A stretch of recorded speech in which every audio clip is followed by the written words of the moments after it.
السلام علیکم ورحمۃ اللہ وبرکاتہ۔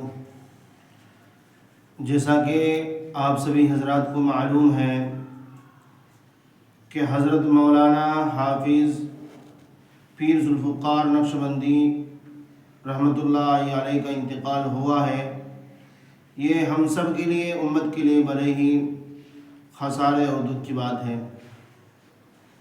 میں تعزیت پیش کرتا ہوں ان کے صاحبزادگان مولانا حافظ حبیب اللہ صاحب نقشبندی دامت برکاتہم کو، اور ان کے دوسرے بیٹے حافظ مولانا سیف اللہ نقشبندی دامت برکاتہم کو، اور ان کے اعزاء اقرباء کو، سبھی کو میں تعزیت پیش کرتا ہوں۔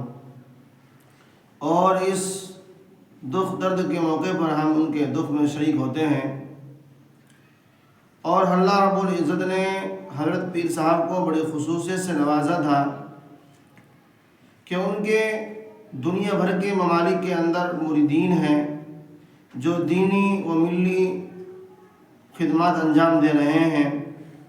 اسی طریقے سے ہندوستان کے اندر بھی ان کے بہت سارے خلفاء موجود ہیں جو اصلاح و تزکیہ نفس کا کام بھی کر رہے ہیں۔ یہ حضرت کے لیے صدقہ جاریہ ہے، اور ہم دعا گو ہیں کہ رب عظیم حضرت کو بال بال مغفرت فرما دے، اور جنت الفردوس میں اعلیٰ سے اعلیٰ مقام جہاں نصیب فرما دے، اور کروٹ کروٹ چین و سکون نصیب فرما دے۔